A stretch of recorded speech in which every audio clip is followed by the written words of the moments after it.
नमस्कार मित्रांनो, only for स्वामी भक्त या यूट्यूब चॅनलला आपले स्वागत आहे. तर आज आपण बघणार आहोत एकादशी का करतात, एकादशीचे महत्त्व, पुत्रदा एकादशीची कथा आणि नियम. चला तर मग व्हिडिओला सुरुवात करूया. एकादशी का करतात? पुत्रदा एकादशीच्या दिवशी भगवान श्री विष्णूची विधिवत पूजा करून उपवास केल्याने व्यक्तीला संततीचे वरदान मिळते असे मानले जाते. हिंदू कॅलेंडरनुसार महिन्याच्या दोन्ही पक्षात कृष्ण पक्ष आणि शुक्ल पक्षातील 11वा दिवस एकादशी म्हणून साजरी केली जाते. पुत्रदा एकादशी वर्षातून 2 वेळा येते. त्यातील पहिली पौष महिन्यात आणि दुसरी श्रावण महिन्यात येते. पौष महिन्यातील शुक्ल पक्षात येणारी एकादशी पौष पुत्रदा एकादशी म्हणून साजरी केली जाते. तर आता पाहूया पुत्रदा एकादशीचे महत्त्व. पुत्रदा एकादशीला भगवान विष्णूची विधिवत पूजा करून व्रत केल्यास पुत्र प्राप्तीची इच्छा पूर्ण होते अशी श्रद्धा आहे. जे लोक हे व्रत करतात त्यांच्यावर भगवान श्री विष्णूची अपार कृपा असते आणि त्यांच्या मनोकामना पूर्ण होतात असेही मानले जाते. जे लोक वर्षातून 2दा हे व्रत करतात त्यांना मोक्ष प्राप्त होतो आणि त्यांच्या मुलांना आरोग्याचे वरदान मिळते अशी मान्यता आहे. चला तर आता बघूया पुत्रदा एकादशीची पूजा व विधी.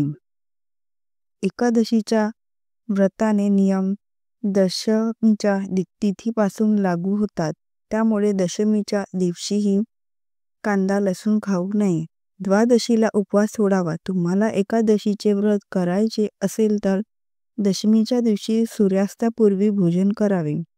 पुत्रदा एकादशीच्या दिवशी सकाळी सूर्योदयापूर्वी उठून स्नान करून स्वच्छ वस्त्र परिधान करावे.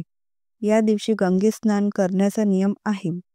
पण जर तुम्हाला हे जमत नसेल तर तुम्ही आंघोळीच्या पाण्यात गंगाजल मिसळू शकता.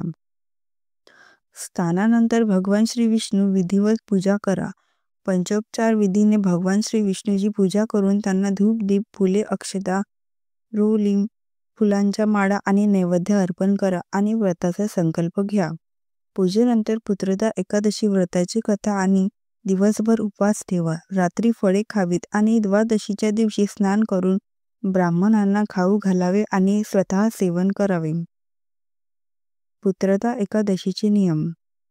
ज्यांनी पुत्रदा एकादशीचे व्रत केले आहे त्यांनी लसूण कांदा विरहित अन्न खावे. यासह मनाने आणि शब्दाने ब्रह्मचर्य पाळावे. दशमीपासून द्वादशीपर्यंत भगवान विष्णूचे ध्यान करावे.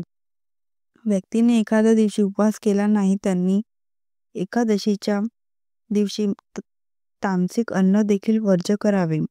यासह खोटे बोलणे, अनैतिक कृत्य करणे, लाभ, राग, लोभ इत्यादी गोष्टीपासून अंतर ठेवले पाहिजे. एकादशीच्या दिवशी वैष्णव धर्माचे पालन करावे लागते. त्यामुळे वांगी, सुपारी, मांस, दारू इत्यादी गोष्टीपासून स्वतःला दूर ठेवा. या दिवशी कास्य भांड्यात अन्न खाऊ नये. पुत्रदा एकादशी व्रत कथा. पुराण काळात महिष्मतीपुरी नावाचा एक शांतिप्रिय धर्मप्रिय असा एक राजा होता. मात्र त्याला स्वतःचं मूल नव्हतं. मग त्याच्या शुभचिंतकांनी एक लोमेश ऋषीला याचे कारण विचारले असता त्यांनी सांगितले की मागच्या जन्मी महिष्मतीपुरी राजा हा एक अत्याचारी निर्दयी असा राजा होता. मागच्या जन्मी याच एकादशी दिवशी तहानलेला हा राजा पाणी पिण्यासाठी एक जलाशयाजवळ पोहोचला. तेव्हा तेथे नुसतीच बाळंतीण झालेली गाय पाणी पिण्यासाठी आली होती. मात्र राजाने तिला तेथून हटकवले.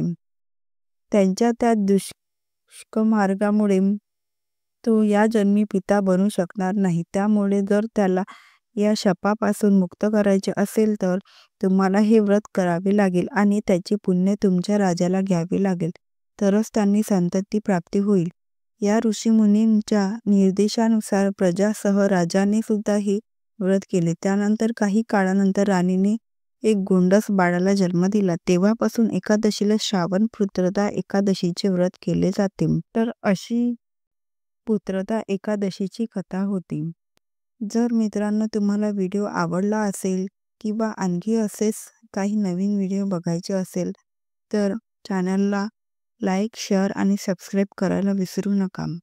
धन्यवाद. श्री स्वामी समर्थ.